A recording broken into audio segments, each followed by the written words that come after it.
He was not yet head of NIH, he was head of the Human Genome Center. He just arrived from the University of Michigan, where he had an MD PhD student working for him named Amitabh Hajra. They both moved simultaneously to NIH. And Dr. Collins, who was a very exemplary administrator and scientist, both, unfortunately was so busy getting the Genome Center functioning correctly and properly. It was at the time pretty much when the Human Genome Project was in full swing. And so not enough attention was being spent on Mr. Hajra's research. And as a result, allegations of misconduct were made by a reviewer of one of his papers, and things fell apart pretty quickly. So the investigations were carried out both at NIH and Michigan. The misconduct involved 5 published papers, 2 review articles, 1 unpublished article, a PhD thesis, and a GenBank submission. And so he barred for 4 years. It was a voluntary agreement. Retracted the papers, and Michigan denied both of his degrees. He dropped out of science. Dr. Collins said at the end of all this that it changed me forever, and it caused me to become more skeptical. Remember what I said, what is a good thing to do to prevent misconduct? Be suspicious, right? Be skeptical as well. So the bottom line for this case is that misconduct can occur in any laboratory, and the PI is not automatically responsible because he was unaware of it in this case, and certainly not responsible for misconduct. Dr. Simmons is an interesting case. Was a technician when then a graduate student in the lab at the University of Texas in Dallas. He had been far away the best person to carry out this complex cell assay, which involves mixing 2 cell types together to induce a cell-killing phenomenon with lymphocytes, and involves loading 1 cell with radioactive chromium, then putting in an activated cell and seeing how much the activated cell would attack the cell with radioactivity in it. The more it attacked it, the more of the radioactivity would leak out of the cells, and the higher the counts would get in that sample. The problem is that when you do these kinds of experiments, there's inherently a lot of variation because you're using different mice, and the cultures the cells are cultured first. They may not do as well in culture as some other cultures. So there's also a critical control where you measure the amount of spontaneous leakage from the cells that are not being attacked by the other cell type. So there's a variety of measures to look at the data. But he was so good that all of the others in the lab and other laboratories asked him to help out with their experiments using these transgenic mice and rats.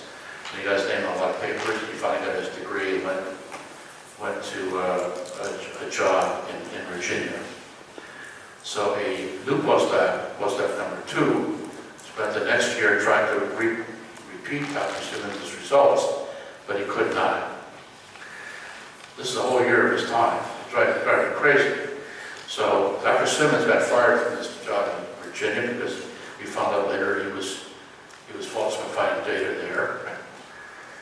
So he moved back to Texas, and while he was looking for a job, he came back to the lab, and he was asked to help redo the assays to help postdoc number 2 figure out what was going wrong with his assays. So postdoc number 2 learned a very strange thing on a Friday afternoon after most everyone else had left the lab. The experiment where they would mix the cell types together and actually do the experiment was going to be done the following Monday. But here's what he saw on Friday. these racks of tubes, which are perfectly acceptable if they're just set up in advance and they're empty. But he found liquid in them. And we measured it, 10% of the liquid in each of these vials. He found that it had radioactivity in them, and that the amount of radioactivity was consistent with the successful cell-killing assay. So the experiment's already done, and the cells haven't been tested yet. That's a bit of a problem. So he went, this postdoc number 2 went to his lab chief. And the lab chief said, okay, let's see what happens with a sting experiment. Sting is a phrase, slang in the United States for misleading somebody about something. In this case, the lab chief asked the animal caretaker people to intentionally mislabel cages of mice, transgenic mice and rats. So when Dr. Simmons tested those animals at the right time, he would think they were one kind of animal, and they were a different animal. Well, when that happened, the results he got were completely consistent with what would have been expected from the way the animals were labeled, not the way their genetics would have made the results true. So at that point, the institution said, we're done. He's committed misconduct. Well, how much misconduct do we know about? We know about two experiments, none of which were published. They're not in papers, they're not in France. How much punishment could you give Dr. Simmons for this? Well, from our perspective, practically nothing. So I asked the university for more data. All the data on these kinds of experiments that they could find for both postdoc number 2, which was the new one, and Dr. Simmons.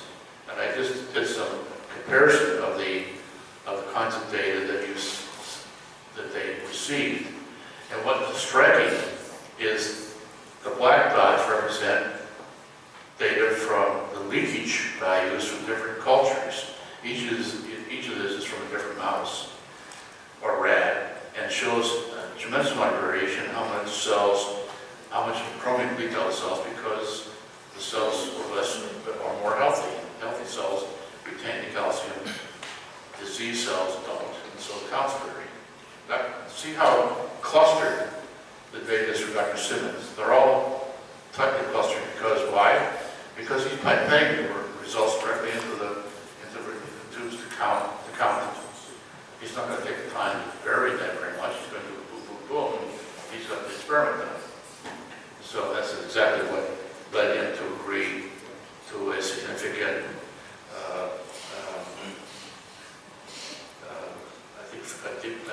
we debarred him for 5 years, and he was fired and so forth and so on. 4 papers were retracted. Bottom line is some data are too good to be true, and one can say that the truth will always come out. I don't say that's necessarily true. Sometimes the truth will sometimes come out. So,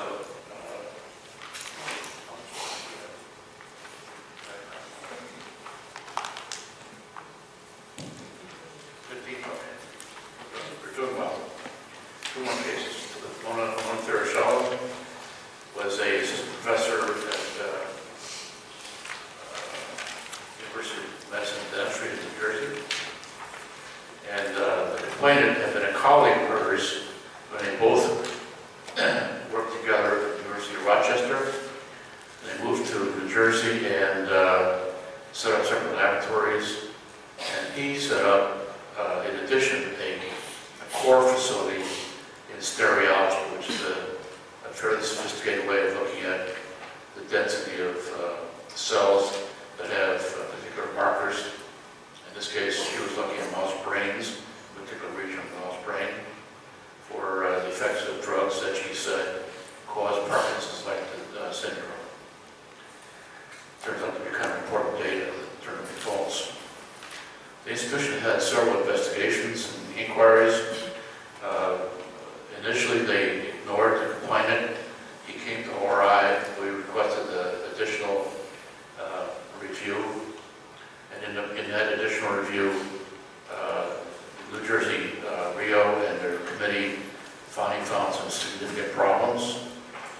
including falsifying an entire set of computer files.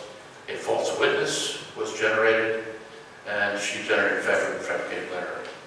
And so here's some of the information that led us to question the stereology files. Interestingly, the institution found in her computers folders with files, stereology files, that had the appropriate names and appropriate dates and times of experiments that were consistent with when the papers were published and when grant applications were published. But unfortunately, out of the 293 files that they had, all of them are corrupted and they couldn't be read. The university went to the company that generated the hardware, the stereology hardware, and the proprietary software, and all they did at that time was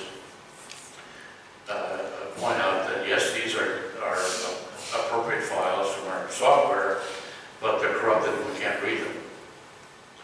But we showed with a software program that many of the files were identical. We do this with the a program that's called Encase, and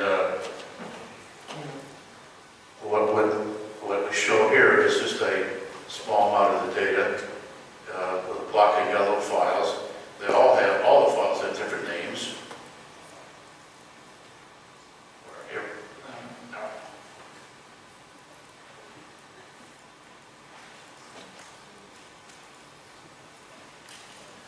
The names are all different, and the dates are all different. But the hash values, which is a unique number for the contents of a file, are in the yellow block are all identical, which means that all the content in those files is identical. So that led us to go to the company again and actually spend a little bit of money to get them to spend some time doing some programming. And when we got our report back from Michael Brightfield, they said to us, each file has a series of times starting at 1:10 p.m. August 28, 2002, with the final probe done at 2:15 p.m. the same day. All these files were derived from a common source file generated in Rochester, but were later renamed, redated, and regrouped, consistent with publication dates. So she generated this entire falsified, corrupted set of data files from one file that she brought with her from Rochester. Now, she also, before we found that out, or I, had claimed to the research integrity officer in New Jersey that she'd gotten the stereology files free from a former colleague who had moved from California to London. So the inquiry committee called this witness in London who said, yes, she had generated these files. No, she didn't have any interest in being a co-author, et cetera, et cetera.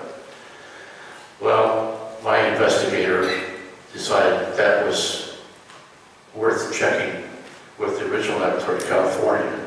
And when she did, it turns out that the scientist there was still in California, not in London, and had not done the stereology work that Dr. Thereshkov claimed she had.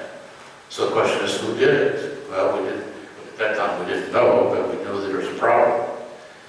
And because there was so much pressure on this respondent, she tried to delay the investigation by claiming that she had cancer. And so she provided a letter from a doctor saying that she'd been treated for cancer. The letter was found to be fabricated using a copy of the doctor's old letterhead paper from years earlier.